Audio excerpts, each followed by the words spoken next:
everybody. We are, I'm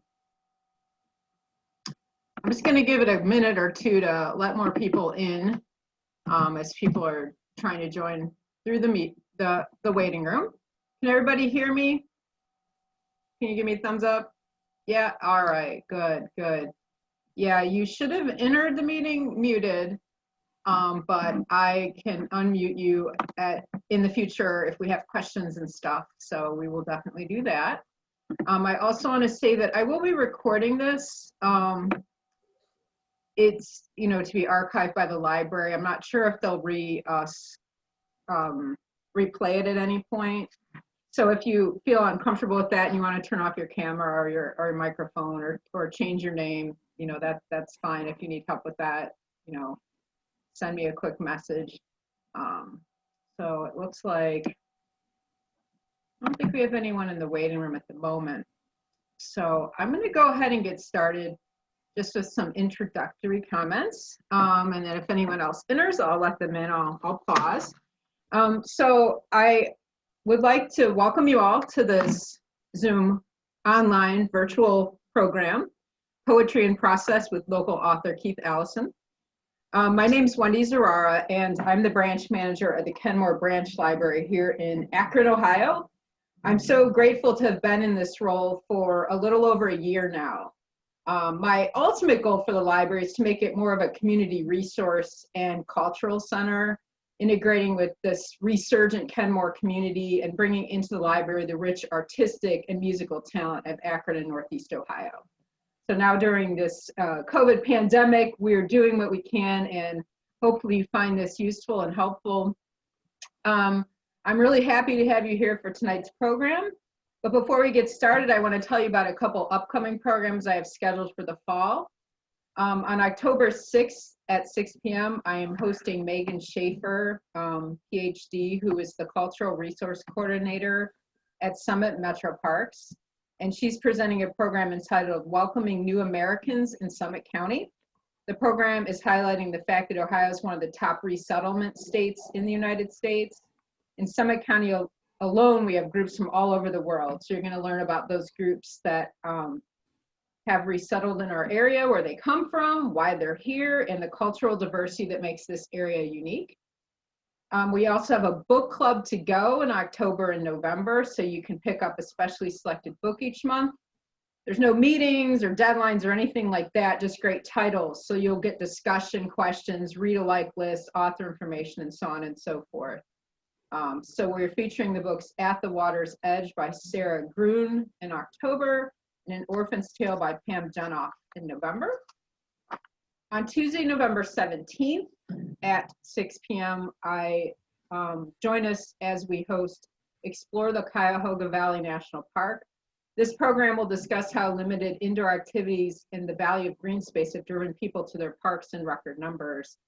But just because the leaves are falling doesn't mean you can't continue to enjoy the great outdoors. So join a park ranger live via Zoom to explore what you can see and do in your national park. And on Monday, November 30th, I am going to be hosting a fun session of Akron Trivia. And we have prizes to be awarded, including some gift cards. So please, you can find any of this information on the Akron Summit County Library website. Also on social media, we'll be advertising it there. And hopefully you'll join me for some of those. So all of those programs are of course virtual. So always remember to register so I can email you a link. So without further ado, I'd like to introduce our presenter tonight. Keith Allison is a father and an educator. He's author of 2 books, Screaming with My Indoor Voice, which I have here. Several copies at the library you can check out, or you can purchase this from various resources Keith can tell you about. So this is a brand new book, Poetry and Essays. He also wrote What If the Shoe Were on the Other Hook? Essays and Artwork in 2015. He uses poetry to express his hopes for a more just and compassionate world, showing it, for humans and non-humans alike. Poetry also allows him to vent his frustrations when we seem so far from accomplishing those goals. Keith also compiles and edits a video poetry collection called Outdoor Voices in an Indoor World. It brings together many amazing poetic voices, and that can be found on YouTube. I can share the link in the chat a little bit later. I can also email you. I made up a list of resources to find Keith's work or to contact him if you'd like to do so. You can also find his work on his blog, Ruminations of an Angry Cow, which is at angrycowpoetry.blogspot.com. And you can reach him by email. I can include that later. So what I want to cover tonight in this program is some basic questions and then anything that you feel inspired to ask. So first of all, these are the basic questions is why do you write? What inspires you? How do you write? What is your writing process? Do you have any tips that you may have for aspiring writers, poets, or essayists? Maybe talk a little bit about self-publishing and any other topics you'd like to discuss, possible recent or current projects. So thank you so much for being here with us tonight, Keith. Perhaps you'd like to start us off with a poem or two, possibly from your recent book or other poems you find would be interesting. I'd be happy to. Thank you for having me. It's a pleasure to be here. Thank you all for joining in. We're on the same month as Ruby Bridges just celebrated her 66th birthday, so I do have a Ruby Bridges poem in my book. So we'll start off with that one, which is called When So Many Want You to Stay Home, for Ruby Bridges. Armed with only your books and your unbelievably strong determination, you walked. The street was lined with the angriest white faces you had yet to see, shouting things more vile than you could imagine. Still, you walked. Hatred, fear, and ignorance stood side by side, arm in arm, to block your path, but you walked. Bombarded with slurs and threats of death, still you walked. A black baby doll was placed in a coffin, an unmistakable sign of the danger ahead, and you walked. With more courage than I can imagine, facing depths of discrimination I can't even begin to comprehend. On you walked. Without a whimper, without a tear. When you were only 6, you walked. Ruby Bridges, I think most of you, not all of you know well, but she's amazing, still to this day is amazing, but it's a 6-year-old, you know, for every day for a year and a half, the only student in her classroom with the only teacher at her school willing to teach her, and just continued on. And it's, yeah, she's an incredible story. So that's a poem that I wrote very specifically because I wanted to put somebody down in, you know, in writing and to celebrate the life, still living life of someone who's pretty amazing. So that's where that one came from. Lots of different ones. I know that's one of your questions, Wendy, but yeah, lots of different ways I get about to my poetry. But that one is available in my book. Did you, sorry, you want me to do another poem first, or do you want to go on? Sure, yeah. How do you go? Yeah, go ahead. I'm gonna copy these resources and put them in the chat link. So go ahead. I'd love to hear another poem. All right, perfect. Where's this one? I wrote this poem at Memorial Day, this past Memorial Day, and kind of the conflicting ideas between what a lot of our society takes as the meaning of Memorial Day and the whole frustrations of how much we use war and kill people and how much harm there is in that. So this poem is called Laying Flowers on the Tomb of Peace. I'm sorry for your fallen sacrifice and for those left to mourn for your permanent absence. I'm sorry for inconvenient oil prices, fading poll numbers, and intentional misinformation. I'm sorry for unprovoked attacks, eyes for preemptive eyes. I'm sorry we made sure your only choice to attend college was to roll the dice on whether you would first enhance or shatter your brain. I'm sorry so many countries decided mothers' cries were acceptable collateral damage. I hope we don't use the valiant offering of your life to justify continuing this repetitive cycle until it engulfs your grieving children and theirs after them. I'm sorry that after all these years of existence, the best we have achieved is holding peace hostage at the end of a barrel. Thank you. So very evocative. Um, you said, you know, what inspires you, like sometimes it's something you see in the news or it's an issue that's very important to you. Um, Yeah. and I mean, everything that I've read in here, everything that I've seen, you've done videos on YouTube, it's been very powerful and very evocative. You know, this isn't your typical love poetry. It's very, It is not that. If you're looking for no, love it's poetry, you're not not going to that. find. I was looking for one, but I didn't find it. But you I know, have written some, but since the book, not much. One of I mean, my poet friends challenged me to write a love poem, and so that brought on I think three, but it brought one very specifically from that conversation we were having. My friend Adam Spells, who's an amazing poet in the Cleveland area. yeah, and I just put in the chat window some of the resources, but Ellen says, Oh, Keith, great! everything you do is so powerful, and I have to agree with that. So, Thank you all. so I think you've already answered like what inspires you, unless you want to go into that some more. Um, Yeah, I'll and talk a little bit on more of that, but okay, go ahead. yeah, go ahead. And if you want to include a couple examples of poems Sure. as well. So this is Okay. ultimately, we want to hear as many as we can. We've got some time. And please, any of you out there listening, if there are questions, comments, Yeah, there's put them things in you the want to chat know or more like about raise your something I'm hands and saying I or can writing, or unmute you. absolutely. Please, I'd love to hear from any of you. So, and for me, poetry is very much, there are lots of reasons to write poetry, lots of reasons to get you there. But for me, it is a way to stay sane in a cruel world. That is really what brings me here. There's so much wrong with this planet, with the people on this planet, to be precise.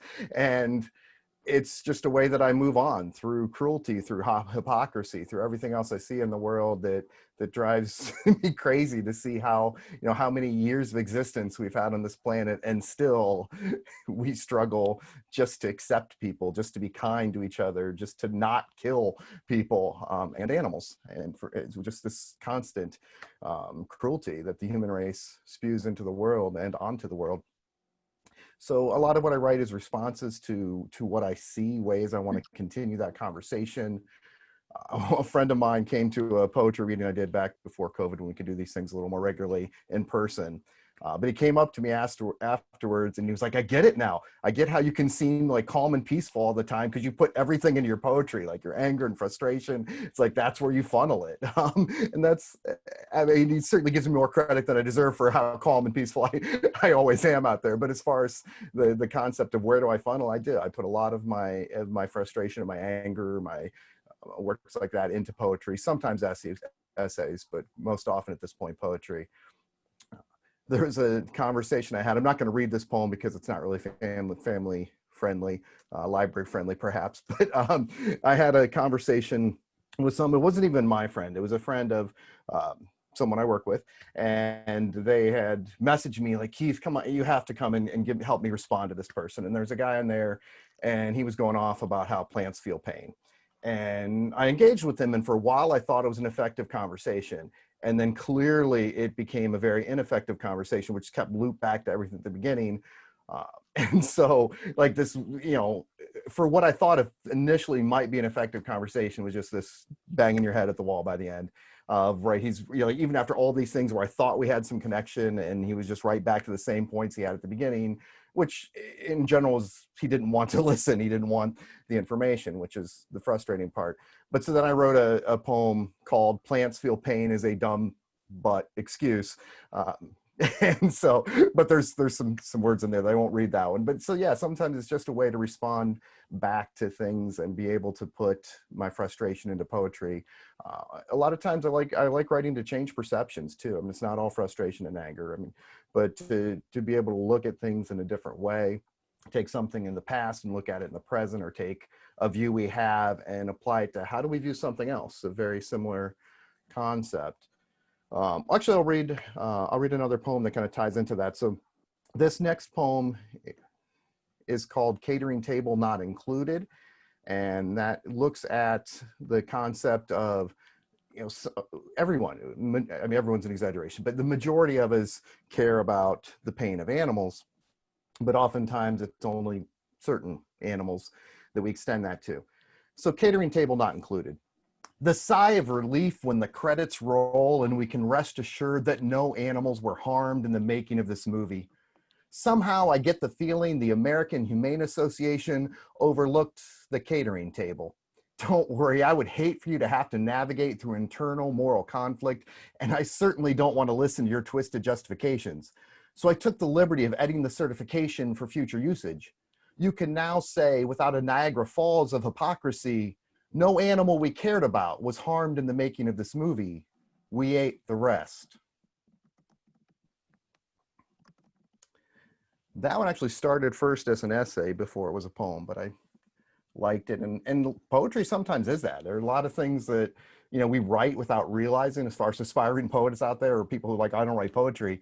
A lot of things we write kind of with the right spacing and the right pauses, like you've already written poetry, whether whether we've known we've done it or not. A lot of things, just look back. I'm not even sure if I changed much, if anything at all, from taking that from what was essay form to poetry form. It's just kind of how you're going to spread on the page. I mean, it doesn't work for everything, but there are things we wrote where if you just, put a comma and slice out a few words here and there to make it more poetic, that you can do that. So yeah, I mean, you're already kind of getting into what my next question is, which is how do you write and what is your writing process? Like, I think for some of us, I think I have a poetic streak, but you take poetry in high school and they want you to put everything in a box. It's got to fit this certain mold, it's got to fit this certain style, or whatnot, and I think that maybe a lot of people shy away from poetry because it's like, well, I can't do that, or I don't remember that from my high school literature class or whatever. I mean, that's just my experience, but like, do I have to use a particular style, or, tell me a little bit about that. Like, what is your writing process? When you sit down, when you have these thoughts in your mind, do you have a certain format that you're thinking of, or a certain style that you're doing, or is it all free form? Do you kind of just spew the words out and then rearrange them, or, I mean, what is your process? And it may vary. I'm sure it varies from poem to poem. Yeah, it does vary some from poem to poem, but a lot of it, the latter, a lot of it just kind of how it spews out of me. There are times I'll try to write a specific style of poem, but it's rare, like a haiku, which is something very different than a free, any free form or longer rhythmic poem or whatever. But just got such a set, simple, small structure that, you're not going to go about writing and writing. Oh, does that form into a haiku? Mostly you're going to intentionally write a haiku. You're very seldom going to accidentally write a haiku. But most of my poetry, I wait for kind of a spark. A lot of my writing ideas come when I'm doing something where it involves a decent bit of time, where I'm not focused on anything too extremely much. So if I'm hiking, if I'm walking, if I'm biking, if I'm driving my car, especially if I'm doing those things alone, those are the times that stuff really, is going to most likely coming into my mind. Even if I'm listening to music, if I'm listening to audiobook, probably not, unless it's directly triggered because of the book itself. But for the most part, those are the times I get my ideas and I jot them down. I do have paper and pen in my car and sometimes in my pocket, but usually I use a note on my smartphone. So like if I get a line of poetry, or that like, oh, this would be good to use. And sometimes it is just that. Sometimes it's just that one line and I hold on to that line and come back to it. A lot of times, especially if it's a longer hike or walk, a lot of times I stick with that poem until it's become the full piece. Normally, while I'm out, I would get something that was kind of close to the final piece and then get back on my computer at home on my laptop where I can sit down and actually, go through and make edits and changes and copy and paste or cut and paste to put it in a different order. But normally I would finalize the same day the idea came to my head. And then I have a friend, I think you'll ask this in a second, but I have a friend who edits my work, or two friends now who do some editing on my work. And, and I'll send it to them, and then there might be some additional changes. But to get to my very first draft, usually it's the same day, but not always.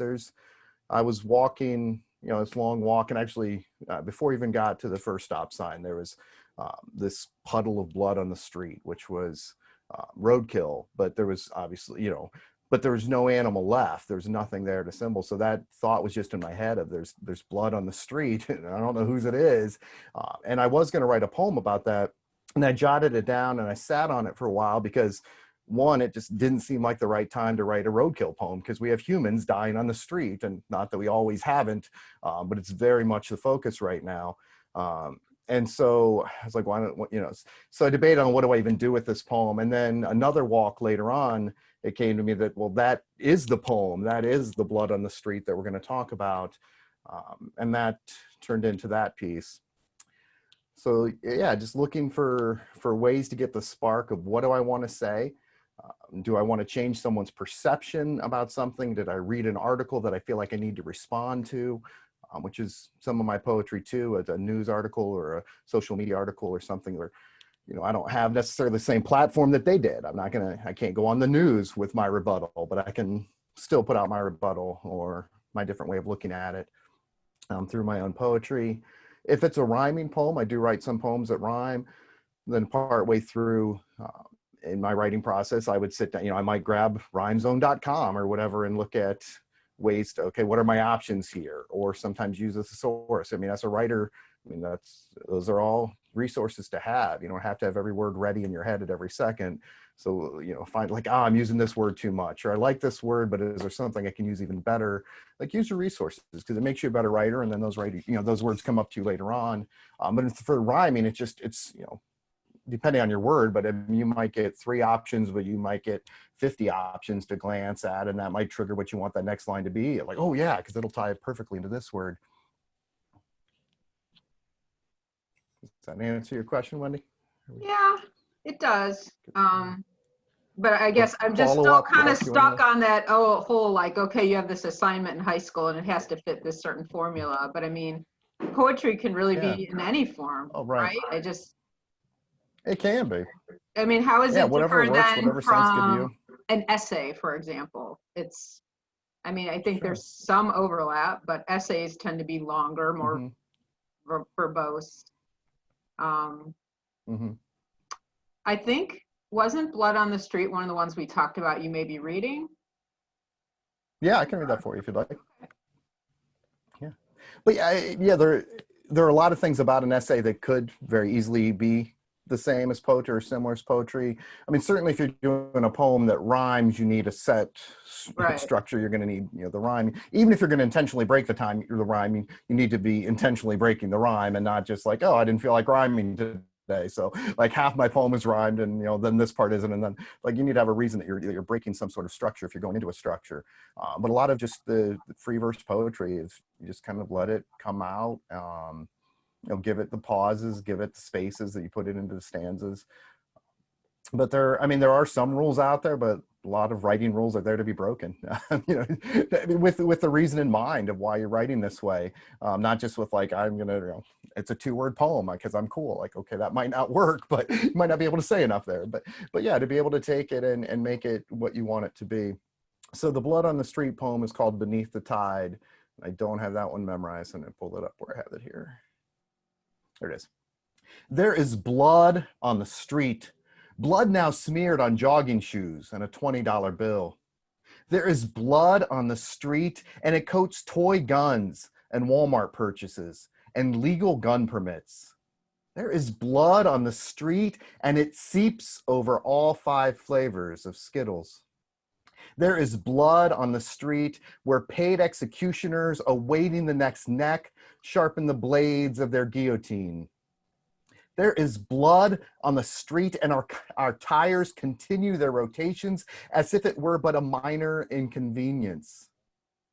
There is blood on the street, and it covers the tears, pleas, vomit, and finally silence of Elijah McClain's open-face ski mask. There is blood on the street, and it has left indelible stains on Grandma's backyard. There is blood on the street, collecting until it flows like a river so deep that many are sucked under its current, gasping for a final breath. There is blood on the street, the rapids crashing through windows and doors of presumed safety.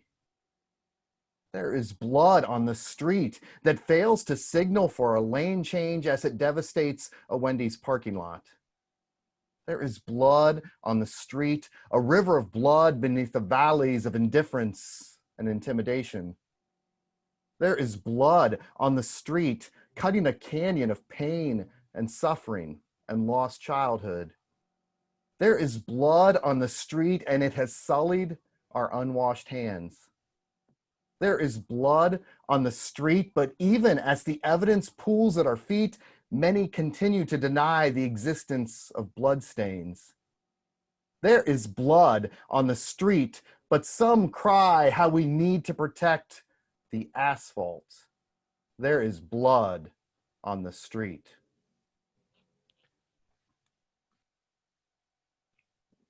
Like gives me a visceral reaction, like literally goosebumps. Well, thank you. So does Ellen says I have to leave for another meeting, but I remember a I time knew Ellen had to go early. when I texted a All right, joke thank you, or Ellen. something. Here, let me click here. I texted a okay. joke or something to Keith, and it turned into an amazing poem within an hour. It's when you I remember tweet, that Keith. one. Keep on being and writing amazingly. And thank you, Ellen, for being here. Does anybody Another poem else? I can't read over this one, but yeah. Does anybody else have anything they'd like to say to Keith right now? We're not done, but I just think like that was really evocative. Or any questions you have about his process? Maybe you're an aspiring writer. Our next question is about tips that you may have for aspiring writers, poets, or essayists. But if we want to take a pause now, if you want to raise your hand, I can unmute you, or somehow send me a chat message or something that says you want to ask. If not, we can move on. That's fine. I just wanted to give people a chance to speak. No one? That's fine too. Not seeing the chat box. I'm gonna glance too. No, that's fine. That's fine too. And honestly, you can also email me at any point. If you have questions, I can relay them to Keith. And like I said, I've provided his information, and I can email that after the program as well. So, yeah, so, again, intersperse this with some poems, but any tips you have for aspiring writers, poets, or essayists? Yeah, start. I mean, the biggest thing, if you're not writing yet, start writing. Don't feel like you have to have everything perfect at first. And with anything we do that so much to ourselves as the human species. We're like, oh, I can't do this because I'm not amazing at it. Like, I can't play basketball because I'm not as good as Michael Jordan or LeBron James. They're like, well, you're never going to be if you don't start, somewhere. Like, no one ever picks up a ball and you're that good, or no one ever picks up a pen and suddenly, you're Toni Morrison just because you have a pen in your hand. Like, you're not going to be that good that quickly. And some of us are never going to be that good, period. But still, we're still worthwhile. We still have things to say. We still have voices to share. We still have validity. So yeah, I encourage everyone, if you're not writing yet and you have interest in writing, to start. If you are writing, keep going. Write things. Feel free to rewrite things. Once you are at a place comfort, if you have a comfort level willing to share it, even if it's just with one close friend or 3 close friends, but getting your poetry out there, you will find pretty quickly, like I have people I share my poems with, and it makes me feel good when I share them because I get really good positive feedback, which is awesome. That feels good. We all like to feel that way. I have friends who I know will tell me which things they like and which things they don't, which is effective for me as far as trying to improve too. It's not as fun to get that feedback back, but it does more to keep me moving on in a direction. Or I didn't like this part. I have the friend I've used for editing since I started writing poetry, Kim Fenton. I send her my work, and we have this really amazing where she can say pretty much anything about what she likes and what she doesn't like, and I don't take it personal. And she knows I might disregard any comment she gives me, but I also might take a lot of them. And then there's a good bit of them where, like, okay, I don't like what your suggestion is here, but you made me realize that maybe I should say it a different way than what I said it the first time. And now maybe I came up with something that's even better than I had, in the first place. So even if I didn't take her suggestion on what my change might be, it's like, you made me realize I needed a change there. What do you think of this? And we kind of go back and forth. So if you have someone willing to help you out, it's really, really helpful for that along the way to writing. Listen to others, listen to other poets, and you can go to open mics. I know that's little more challenging in COVID days, but there are still ways you can do that online. You can watch open mics. Wendy's going to share links to the Outdoor Voices and Indoor World poetry series, which are collections of 20 plus poets each time. They're really amazing. So you can hear lots of different voices, lots of different styles. So just, yeah, ways to write, to keep going, to edit and review it. It's okay to let something say. I have notes in my phone of a line for poetry. It's like, oh, I love this line. And 2 years later, it's still in my phone because I never put it into a poem. And that's okay too. Like, everything won't come out instantly. And some of them that I didn't even think were going to become a poem, I just started writing something and I'm like, oh wait, I think this is actually poetry if I pay attention to what I'm doing. So another good option for any of us. Yeah, always. Sorry, I just want to interject real quick. Like you're saying, Please. having someone to read it. If you are in the Kenmore area, in the Akron area, there's a writers group that meets here at the library. And you could be of any level or no level at all, anywhere from published author to beginner. And yeah, in better times they do meet here. But if you're interested, let me know again. And I can get you connected with the leader of that group. They actually are on Meetup too, so you can find their information there. I think it's just called the Writers Group. And I know at least one of my staff members is in the group, and he's found it really, really helpful. Oh, Fatima, you're in the group. Good, wonderful. I'm so glad. And Carol too. Oh, Carol too. Yeah. Nice. See, I told Cora, and I'm so glad to have you ladies here. So I know one of my staff members is in the group, and he's found it very helpful as well because he gets feedback, positive, negative. I don't know, you guys know Cedric? He's fantastic. So, and they also have published anthologies. So that's just a good option. If you're not in the group or you're not in the area, find a group near you that you can kind of, on a non-judgmental basis, meet with people. Because you might not want to do a poetry slam to start if nobody's ever read your poetry. So go ahead, Keith. No, that was great. Thank you for interjecting. It sounds like an amazing group. Yeah, it is. And we had plans. We were going to do a local authors symposium here, and we're going to do it, just not in October, hopefully in 2021. So another good thing I have used, and it really kind of COVID forced me into this. Not I've probably done it some in the past, but writing prompt poetry is a really good way for someone starting off, someone struggling to get ideas, or even as established poet as you are, of getting you to push yourself in different directions. Because I get to certain themes that I write about, and then we hit COVID, and the Center, which is a performing arts place in Akron on Market Street, and they're amazing, but obviously they lose the ability to have people in when we went to shutdown in March. And they started doing a daily writing prompt. They took some ideas, actually without knowing what they were doing, but they were asking kind of like Mad Libs, or give me a verb and give me a passive noun and whatever else it was. And then they came up each day, they'd put out a writing prompt. And I did quite a few of them, and they were fun. But I also noticed I was writing about things from writing prompt poetry that I wouldn't have been. Like, those aren't topics for most of them. One or two of them kind of twisted back to some things I might normally write about. But most of the rest, like, they were getting me to write into totally new ideas or totally new focuses of poetry. So I will read one of those, very short. But the title, the writing prompt, which is also the title of the poem, is "Frustration is a grease-stained, broken washing machine. Dirty water spins until the machine grinds to an abrupt halt that no amount of frantic button pushing can remedy. On such days, my life feels like this grease-stained, broken washing machine. It took my last quarter to make my dirty clothes wet." Oh, I love that. Thank you. It's fun, it's short, but it also has frustration in it too, but yeah. Yeah. That's excellent. So I just put in the chat, if you're not in the writers group, I put a link to their meetup.com. If you click on that, you can find out about upcoming things and meetings. Are you meeting online now, or meeting in person with I should ask that in yes or no. Online?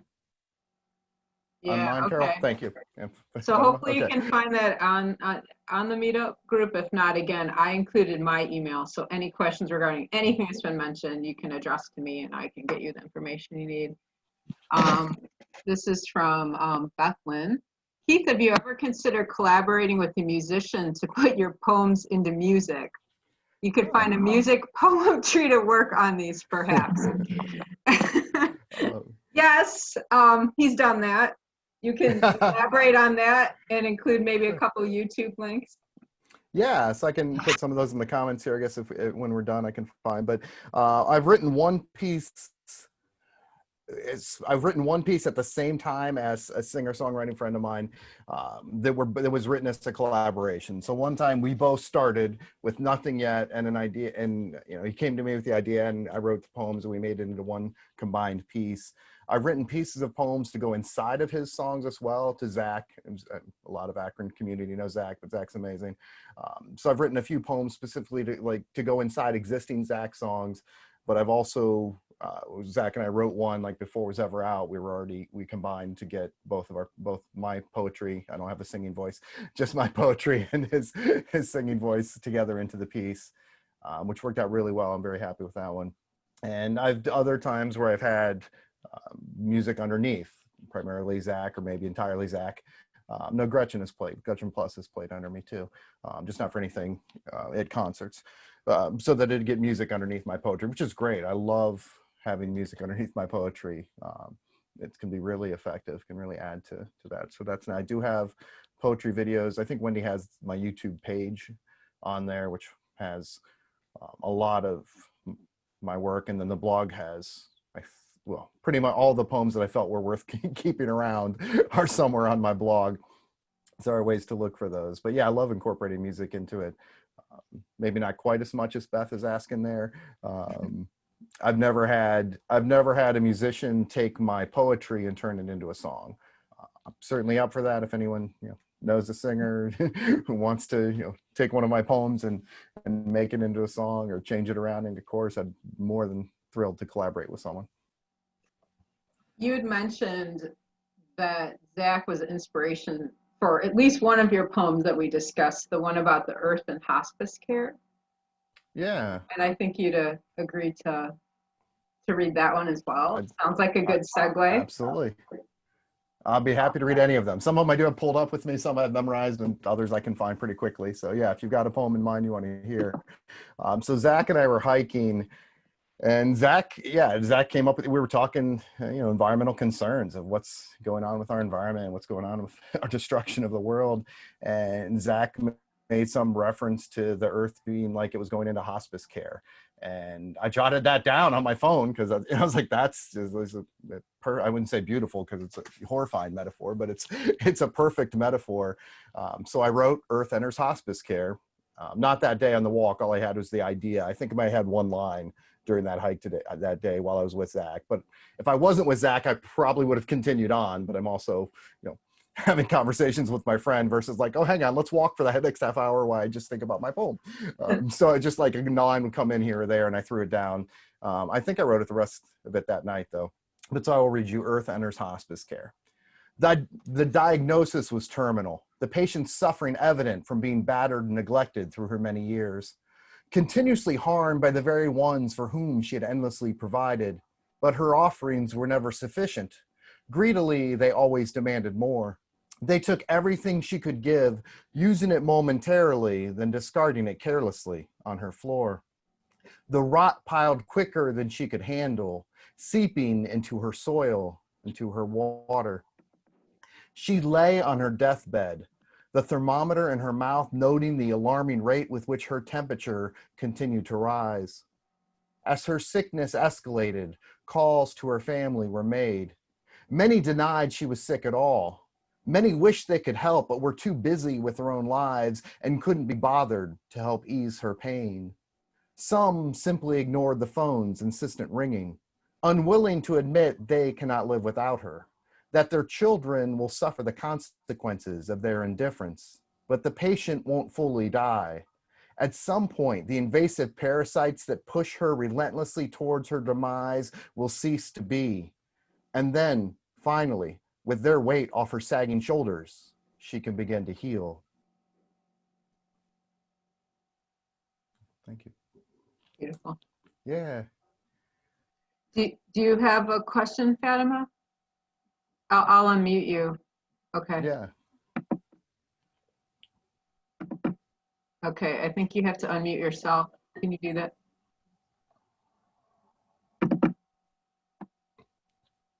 There you go. Okay. Yes.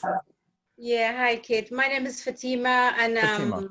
be patient, please, with me because I'm not English speaker. I'm Arabic speaker. I have been writing almost like 3 years or something. I start Dave Hassler in Kent State University. So I published one of my poems. So yes, I feel you, and I have almost like you feel. I feel it as therapy. Just keep writing. Thank you so much for all this. You make me so happy. And I have a question: if I can use idiom in my poem or no? Sure. Yeah. Thank you, Fatima. I appreciate all of that information. Yeah, I mean, I think you can make anything work into a poem for some extent. Oh, does that make me go away?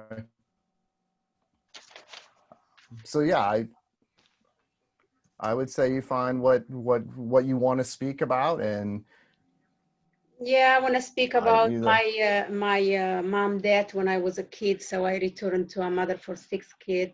So it's been so long story. I do have a problem with yeah. comma and periods. So what should I do? With comma and periods, I mean, poetry is the perfect venue for that because punctuation's not always necessary in poetry. It would stand out a little more in essay, but even in essay, you can still, like, if you want to write an essay and get a trusted friend who's, can you check for punctuation on this? Can you tell me where I need commas or periods or whatever you're looking for? But for poetry, there's not a consistent rule of I have entire poems with no punctuation at all, with no commas and no periods. Oh, I use commas a lot more than periods. I very seldom use periods in even in the a book? poem. Even in the book. In my essays, they're Yeah, periods. here. But in No my periods. I just opened. Yeah. Oh, okay. I very Commas, seldom use yes. periods. What I typically do, and again, you find what you want for my poem when I'm starting a new line, like, if you would a period, like in essay form, you'd put a period and then you'd start your next line. If I use a capital letter, that's the start of a line, No. even if it didn't come a period before, unless it's a proper noun that I would capitalize anyway. But that's like if the beginning of the line has a capital letter, I'm starting a new sentence. Thank you. Because otherwise, you wouldn't just put a capital letter, like all of a sudden the is capitalized. Right. So you can tell but I very seldom use periods. I do use commas, but again, those are, I mean, what do commas do? Commas tell you to pause. What does the end of a line in poetry tell you to do? Typically, it tells you to pause. So you get to the end of the line, you go to a next line, you've already got pretty much a built-in pause anyway. I mean, some people read straight through the poems. It's not necessary to have a pause there, but for a lot of people, that is the pause, is the end of a line. So you already get what punctuation really accomplishes is telling people how to read something that write down. Like you wouldn't, you're never going to say period or question mark or anything in spoken form. So it puts it how you're going to write it. But what periods and commas typically do are tell you the end of a thought or where to pause. But with poetry, the end of a stanza and the end of a line tell you those things too. So I think it's an amazing form. If that's what your struggle is punctuation, periods, and commas, I think poetry is an amazing place to write. But still, if you want to say, hey, I should have been putting punctuation in here, then find a friend that you're willing to reach out to and say, would you look this over and tell me, does this work or do I need to add punctuation? And they can help you with that too. Lots of people, I'm sure your writing group, be plenty of people there, or reach out to me if you'd like. Okay, thank you. Yeah, you're welcome. Thanks for sharing, Fatima. You're welcome. Thank you. Okay, Carol, let me. Cool. I'm unmuted. Oh, you are All excellent. right. I just unmuted. Thank you so much, Keith. I really appreciate what you're sharing. I dabble in poetry. I do a little bit of everything. I've been writing for a long time. Yeah. I actually do have one book out, and it's just Nice. 10 little short stories, true stories. So anyway, Perfect. I wanted to share with you because I am so concerned about our planet, and I loved what you shared about the earth. And I also write music sometimes. And so I have this little seed thought I've been working with, and I just thought I'd share it with you because I just like the way it sounds. Sure, please. It is, when the universe is sad and the planet feels so bad, what can we do? And then what I'm playing with is coming up with verses that that will help to support, because I cry every time I sing that. It just tears me apart. Right. When the universe is sad, because I happen to think COVID is an expression of the universe's sadness. So I just wanted to share that with you, and it's okay if you want to use it. Thank you very much. I appreciate I'd you love to sharing. hear the finished piece there. That would be amazing. Yeah. I like that Agreed. idea. Maybe we could have a duel. Yeah. No, I'm just kidding. Nice. Wow, But I that would be appreciate you wonderful. putting those kinds of feelings into this expression, because it's just so important. And I really think people are in such a state of denial that, and that's the whole point of that particular phrase, you know, what can we do? I mean, it's not just what we can do for the earth, but what can we do to make people wake up? Right. So, but I really appreciate what you're doing. So thank you. Thank you for the power of what you're doing. Thank you. Thank you. You know, we talked about mixing your poetry and music. Yeah. The other thing I've done for our writers group, for each of our anthologies, we're asked if we want to submit something. And 2 years ago, I submitted, I don't even know how many little haikus, but then I did all of these, oh gosh, what do they call them? They're like professional doodling. I forget what they call it. Zen tangles. I did all of these Zen tangles that expressed the haiku through the whole thing. And so I put the art and the haiku together, and it was very effective. Excellent. Nice. So it's nice to put, while I'm saying is I love your idea of putting the arts together. Thank you. Yeah, I love being able to mix, poetry and art, or I mean, everything is art, but poetry and painting and drawings, or poetry and music, or music and visual arts, all kinds of great combinations. Right. Welcome to I Dion. had the most recent anthology here, but I don't think I do. I found this one. Okay. Immortal Voices Carved in Black. That is not the most recent. That's an older one. Yeah, I have the other one. Maybe I took it home because I was really proud of Cedric for being in there. I think I took it home because Cora gave me a copy. So yeah, I'd love to hear your finished product, and hopefully we can have our writers symposium in the spring or summer of next year, and maybe you can be there. And I personally, I wanted to start coming to the group. It's just then COVID hit, and yeah, so I know. So we really miss. I'm sorry, cutting out. Coming to the library. Yeah, definitely. I said we really miss coming to the I miss having you all here. library. Miss having you all here, that's for sure. So yeah, it says my internet connection's unstable. That might be on my end. There's like some glitches, but I don't know if anyone's interested in hearing about the self-publishing process. If you are, indicate. If not, Keith, if you want to, there's any other topics you'd like to discuss, or possibly you want to go a little bit more into your recent or current projects. And then, I mean, it's an hour program, but if we go over, if people aren't opposed to going over a few minutes, that's cool too. So I'm fine hanging whichever. and I know we had a couple Two other more poems poems that we potentially picked out. to share. Yeah. So is anyone interested in hearing about like self-publishing? Because if not, we can go on to other topics. Yeah. Okay. Yeah. Raise your hand. Okay. Now, instead Okay. of having to seek out someone, and getting them to accept or more likely reject, I mean, even some of the most amazing authors out there rejected countless times before they're put, and just decide, I want to publish. I want to put this out there. So the company I use is called Blurb. And so it's blurb.com, I'm pretty sure. So you just go and go to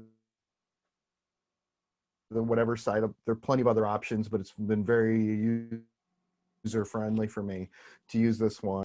Most of this book, like the poems were already typed up. I wanted what kind of font size and font style I wanted, but then that's pretty consistent unless there's an intentional reason to change it after that. So then it's just a lot of putting them in, copying, pasting them.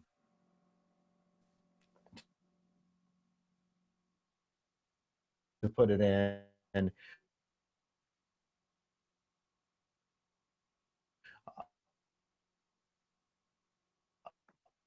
And it's itself. Which poems do you want in here? How do you want the layout to be? What do you want to use for the cover?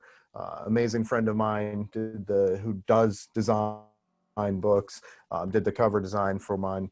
So that was amazing, really awesome that I got to have a book like this. This one is me. Like I drew the feet for What If the Shoe Were on the Other Hoof, which is my first book, which is essays and artwork. There are 2 poems in it, but both those poems are in this one as well. But then you go there, the only thing with Blurb is shipping's expensive to ship books, even if you're just ordering 1 or 2. And it gets cheaper with more, but it doesn't get as cheap as we'd expect. Like you're still paying more than $1 to buy for book per shipping, even if you order 50 books, or even if you order 100 books. The price per book comes down a lot with Blurb when you order more, but it's still a good bit in shipping. That doesn't normally, you don't think about until you're in the checkout line. You've already designed your books. Of course, you're gonna print it now because you've spent all this time developing your book there. But there are plenty of other self-publishing sites too. It's just the one I'm familiar with.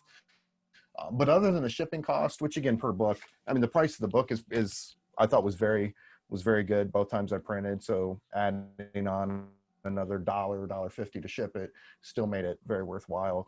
You can then take the book that you've put up and you can order them and have them yourself. So you can sell them at events, or you can give them to friends, but you can also have them sell it. So you can, even without putting any money into it, you can have it out there. And if people want your book, you can send them to Blurb, or you can have Blurb send your book. You can agree to send your book out there to other companies. Now, the more you're willing to give away the amount of that cost to somebody else, the more companies that will pick up that book. But my books are available on Amazon and Books A Million and Barnes and Noble and places like that online as well. As the author, it's always better to come straight through me if you'd like a copy. But they are out there that you can get online, because I wanted them to be out there and available. So yeah, I've a very good experience with self-publishing. Fatima has a I've question. enjoyed that a lot. I'm more than happy if someone comes to me. Yeah, Fatima. Yes, please. Thank you. I asked her for if you can email that company name to my email. So Sure. because you say private, I just don't know what you mean. Is it, Yeah. oh, the Blurb email? Yeah. I just put it into everyone there, but Oh, it's in case just anyone else wants it to. blurb.com. I'm pretty sure it's just blurb.com. We'll take you there. And that's just one option, but I've been very happy with them. Okay. So you said it's self-published itself. So what has to do with the company? If it's The company is doing the printing for you. The company, like you will design the book, but you design it on a computer layout. Okay. So I don't have, I don't have a printing press. I don't have any of those other things. Yeah. I just have the words, and I can look at the page and say, okay, I want it to be like this. So Blurb has no control. Like you control every aspect of how your book will look. I mean, within their parameters, there's things they might not let you do, but you won't have that option if you're trying to click on it. The only thing I found is they will give you options of like making the color of the page all black, which I originally did with my very first book, but like white font, white typed on a black page. And then later when I tried to reprint that, they wouldn't reprint it for me because there was too much ink being used to make the page. Other than dealing with that, if you're doing a white page or a light gray page, like everything else, you can style it however you want. I want the font over here, so I'm going to drag my box this way. You can insert text boxes, so like the boxes where to type in, and you can change the shape of them. You Yeah. can even angle them and things like that. So you design it, you finish it, you say, hey, my book's ready, and then you go to, then you upload your book to Blurb, and then that's where you can purchase it. You do have to purchase. It might just be one copy, but I think you have to purchase to keep it out there. But you have to purchase like one book to start it, to keep it in file more. Otherwise, they discard it after however many days. If you've not edited and you've not purchased it, you could probably just keep going back. But to have it online there to start, and then then you can have people go there to buy it, or you can just and you could make a book that was for a Christmas present or whatever holiday present. You could birthday gifts. And you could print 10 copies if that was all like family. You could put your family tree, or you could put, important recipes or hymns that you just wanted to give to a certain set of people. And then you could print those and then give those out, and the book wouldn't have to be any further than that, but you could still have a nice publication of whatever book you wanted to put out. But there are options then for selling online too. I heard you said you have one got only 2 poems. Is that right? Or is that true? Did I have what, Fatima? Oh, your One first book book with only two- has 2 with- poems. The essay book.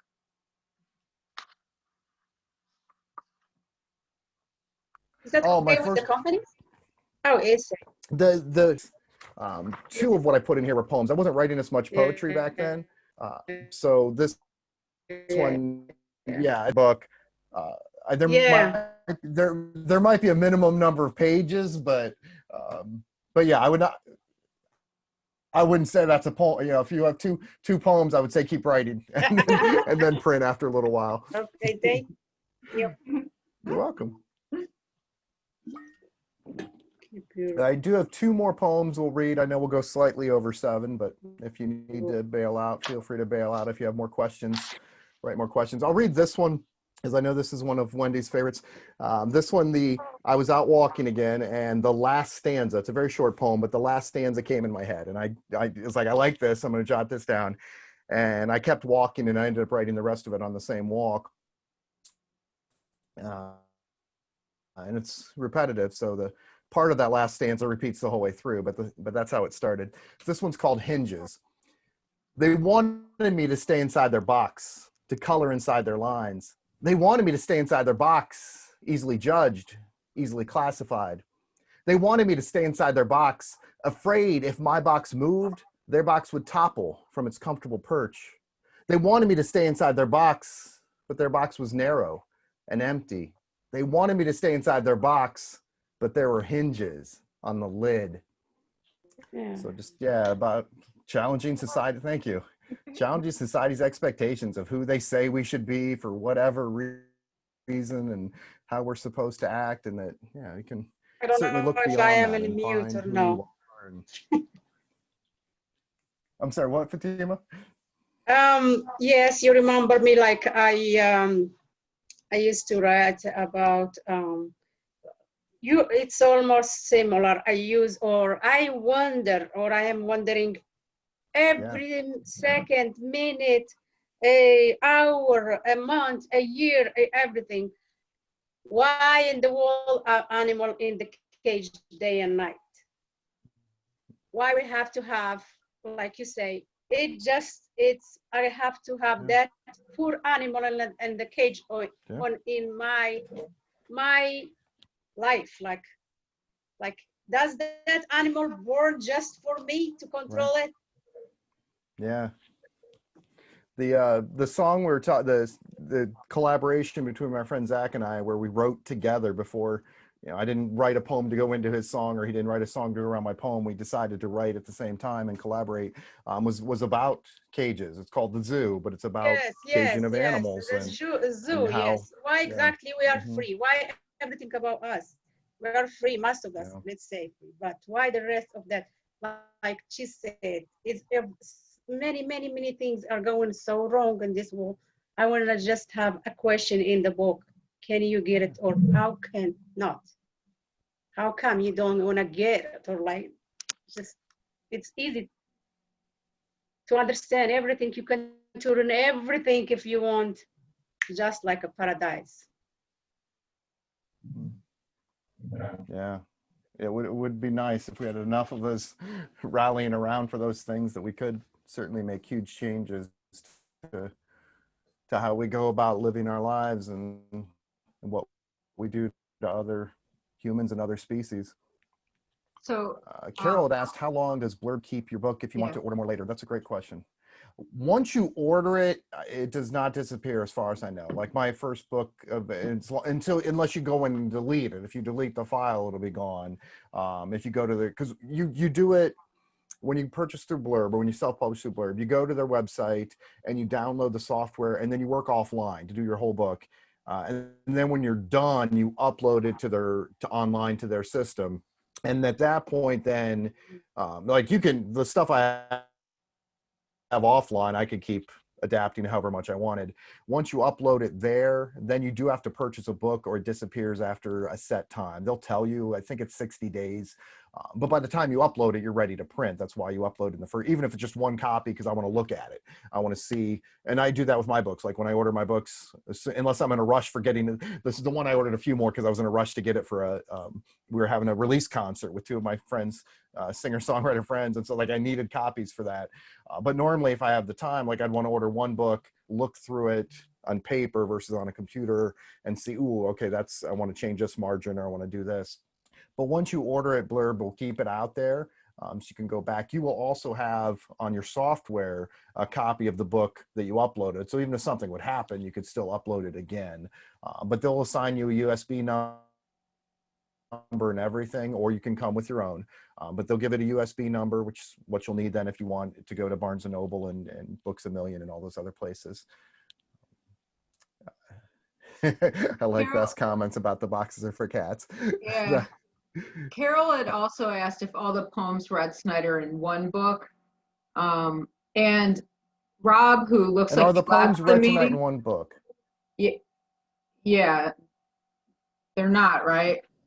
Yeah, And Rob, who had left they're the meeting, not. This is, Rob had asked about the Ruby Bridges poem, if that's available on YouTube. So, two yeah, that related one, questions. sure. That one is available on YouTube as part of a longer set. There's on my YouTube, I have a one where I perform 60 poems in 60 minutes, which is cut together 60 different of my pieces. So the Ruby Bridges poem is delivered near the beginning of that. So you wouldn't even have to watch the whole thing if you just wanted to find it. It's not in its own separate YouTube. It is on my blog, so you could find it. All of the poems I read tonight are on my blog, which Wendy will share if she hasn't already. A lot of the poems are in this, the Ruby Bridges poem, Catering Table, Earth Enters Hospice Care. But some of them are more recent. This I published in February of this year, just in time to have a couple poetry readings and shows before COVID hit and had to cancel other ones. But so there's things I've continued to write on a fairly regular quite but there are a lot of my poems, far more than I was able to read tonight, that I'd love to share with you that are in that one. So that it's a really good view of my poetry, but I've continued to write. That one's it did come out in February. I finished publishing it. Fatima. By the way, do you have to have a license to publish the book? What do you need? Or No, no? just need you. Yeah. Oh, So yeah, there's no requirements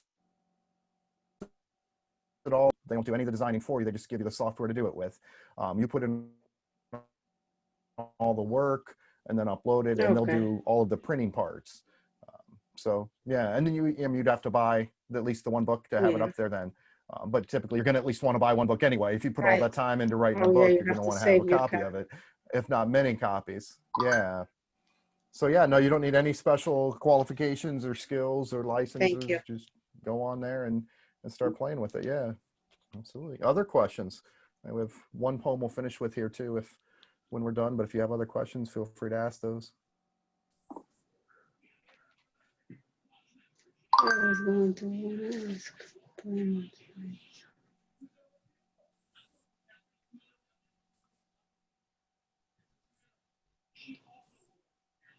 All right. Anything else, Wendy? Are we ready to finish with the final I poem? think so. And if something sparks during that, then we can take one more. But yeah, why don't you go Absolutely. ahead and read Yeah. one. I love All to right. keep in touch or keep to know like what we guys doing today. I appreciate it a lot. Thank you so much. I Thank you. appreciate you So being put here, me in all your of you. email, please, and thank you. Yeah. It You're very is welcome. in the chat, but I know that'll disappear once we get off of here. So what Yes. I plan to do is all the email addresses that you guys provided for registration, I'm going to send you a document. It's got Keith's Thank you. contact info as well as some links to his Yes. YouTube and all that. So Wonderful. Thank you. and I'll also put blur.com in there too, just to remind you. Okay. Thank you. Nice. All right. So the last poem for today, unless someone has a request after that before we end, but this one was inspired by a newspaper article that I'd found, an online article from the HuffPost. And this one's called "When Escape Only Leads to What You Were Running From." The headline reads, "The internet is freaking out about a dead cow in the supermarket." And to be fair, the cow's entrance to the meat aisle was astonishingly unique, for the simple reason that he, unlike the endless procession of others, entered alive. He wasn't meant to walk into the store on his own. The plans for his death were well underway. Like so many beside him and countless before him, he was packed tightly into a truck, an involuntary passenger with a one-way ticket to a dismal destination, the house of slaughter. But an overturned truck offered the chance of escape, and off he ran as fast as his hooves would allow, until the strange open doors beckoned him, a respite, perhaps, from the horrors both behind and ahead. But his supposed sanctuary was already filled with the bodies of his bovine brethren, dismantled and displayed in coolers kept frozen to impede their decay. A sudden bullet sent his body to the ground, falling lifeless like the package remained surrounding him. The customers, it seems, were upset that they had so vividly witnessed the pools of blood seeping from the broken remnants of someone who, only moments ago, was standing on his own four legs. They preferred not to think of their burgers as dead.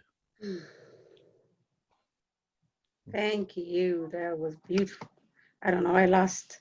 You're very welcome. Where I lost now. Well, thank you so much, everyone, for joining. Feel free, if you have more comments or questions, to unmute yourself and speak up or type it in the box. Yes, Or I will reach out type to me and I through will email. subscribe in YouTube. That way I can keep reading That your would be great. poem. Thank you. A lot of great stuff's going up on my YouTube recently. A lot of my own work, but a lot of other poets' works too. The collaborations we talked about earlier, Outdoor Voices and Indoor World. Dion D. Hunter, who is with us here, is collaborating on all of those projects. She's an amazing poet. I should check out some of her work too. You were Absolutely. familiar. That is her. Them. So she's got some great videos. If you want to find more of her work, you can type it in there if you want, Dion. But it's Poetess Red on Facebook. Is that Facebook one? I don't know. I remember it's Poetess Red either on Facebook or on YouTube. But she's great. I'll find her stuff too. She's got amazing poetry. She's recorded some really amazing pieces recently. And yeah, some of those are available in the Outdoor Voices. So if you do watch those collaborations, you will see 20 plus amazing poets in each of them, including Dion and all of those. Absolutely. Great. very Thank you powerful so much. Very powerful. Yeah. and dedicated to social justice issues and Yeah. current events. So I highly recommend watching those.